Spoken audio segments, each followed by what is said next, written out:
I'm Scott Stripling, Provost at the Bible Seminary and Director of the Archaeological Excavations at Ancient Shiloh. I'm here with my good friend, Dr. Craig Evans. Craig, it's a pleasure to sit down with you. Good to be with you, Scott. Well, you had a standing room only crowd. I thought it was like being in Capernaum. They were going to bust to the roof to get people in there.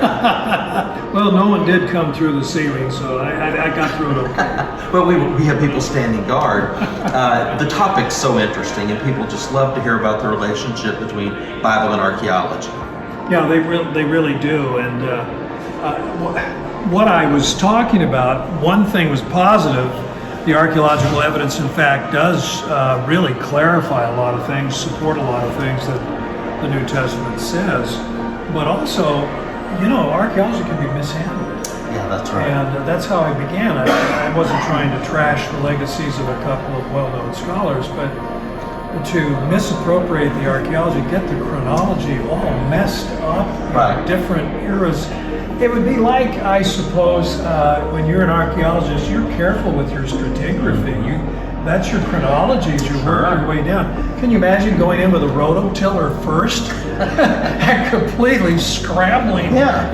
You'd never do that. And yet we had New Testament scholars in the 1990s who were doing that with the archaeological evidence. They didn't mean to, they didn't know what they were doing. So I think it underscores the importance of being careful and methodical and knowing the context, chronological context especially, so that when you say, well, here's what was going on in the time of Jesus, you're talking about the 20s and 30s of the first century. You're not talking about the third century. So make sure the archaeological data you're talking about and trying to apply to the New Testament is the appropriate data. Right. You know, those artifacts, in particular the synagogues that you talked about, when we have scholars come along and say, well, there weren't synagogues in the first century, yet the New Testament says that they were, and we know that archaeologically they were, it takes us decades to undo that.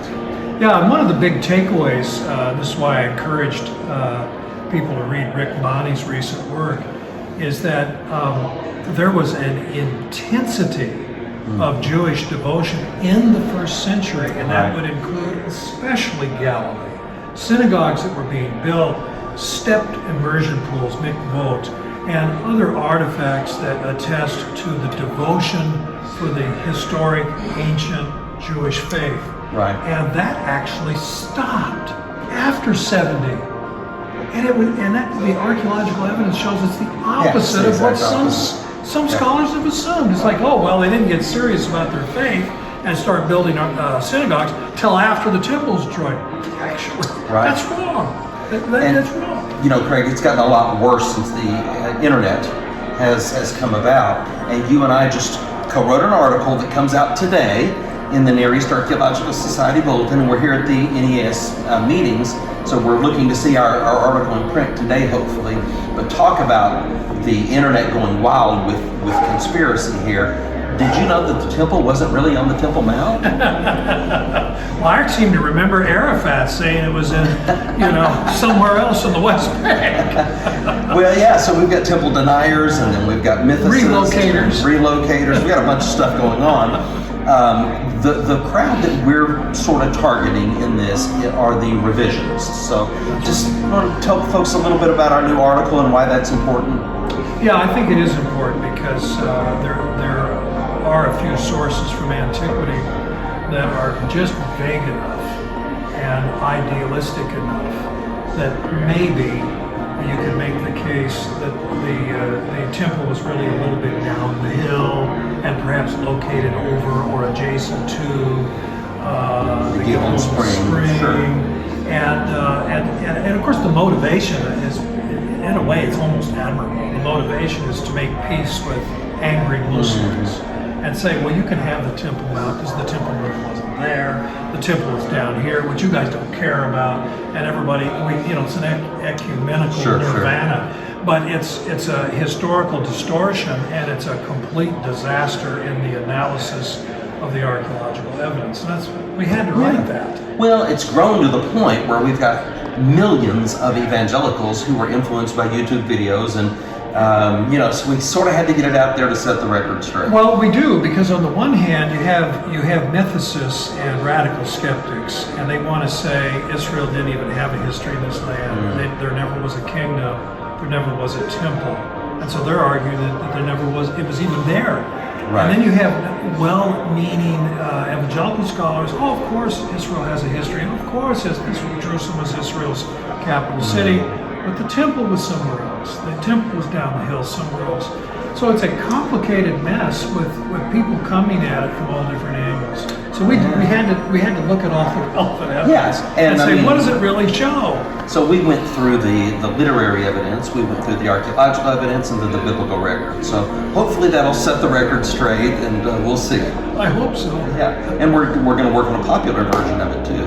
Yeah, that's right. I think that's what we need to do, and in fact, that's what will probably be the most effective part. Speak to the scholars, get the scholarly feedback, but then present it in a popular way so that 1 million internet people can get straightened out. I know, that's awesome. Let's change gears and talk about this winter. We've sort of like that James Taylor song, "In My Mind I've Gone to Carolina." I've already got my mind. I'm here in Fort Worth, but I've already got my mind on Jerusalem, and we're doing a very interesting project this winter. Yeah, we are, and it's ambitious, and we're going to trace the history, the whole story of the house of God as tabernacle and eventually as stone temple in Jerusalem. And I'm looking forward to it. It's going to be a lot of fun. We're going to visit a lot of key places. There's a lot of interesting, supportive archaeological and topographical data along the way, and some leading archaeological people that we will interview. I look forward to it. Well, it's never been done. We're gonna be tracing the route of the Ark of the Covenant and the Tabernacle, and following through all of these movements, interviewing scholars on site, and folks have probably never heard of Gesher Media yet, but they will after this. Oh, I think so. I think it'll be a big hit. It'll be on television. It'll be aired a lot. A well-known television personality, a movie star will be with us. Am I allowed to mention his name? You should. I should? Well, everybody knows about Hercules, right? Well, this is Kevin Sorbo I'm talking about. So, this is going to be intimidating to me. I'm going to have Hercules on my right and Hercules on my left. And there are spindly, old, worn-out Professor Evans in the middle. Oh, but we'll be catching the pearls of wisdom as they're falling from the sage's lips. I'm going to look at them as my bodyguards. I'm in good hands. Well, it's going to be a lot of fun because the audience is going to be learning as we go through Kevin's eyes and through Kevin's voice. So you and I are the senior consultants on the project, and we're having a blast because we get to bring in all these archaeologists and scholars and travel all of these places. But I think the audience is going to love seeing it through Kevin's eyes and hearing it through Kevin's voice. Yeah, I think so. And what the audience, our audience might not know is that Kevin is a very committed Christian. Right. He's keenly interested in this. The pandemic problem, when scheduling challenges, and it was funny how often I was emailed and phoned by Kevin Sorbo saying, "Now look, we're still doing this, right? I'm eager to do it." So he's all in. That's awesome. And it's going to be a good time. Well, it's going to be a lot of fun. We're looking forward to visiting Shiloh, our dig site, and having you there with us for a few days and getting your hands dirty and sort of, getting that context of where the tabernacle rested. Well, Scott, your work at Shiloh is hugely significant. I think you're right on the edge of a major breakthrough in a strategic place. Shiloh is second only to Jerusalem in importance for early Israel.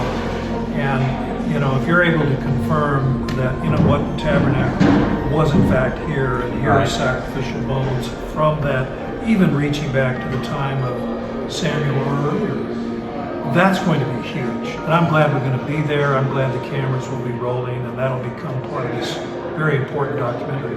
Dr. Evans, thanks for taking a few minutes to visit with me today, and look forward to sharing with you this time in Israel this winter. Hey, you're very welcome, man. Blessings to you. Okay. All right.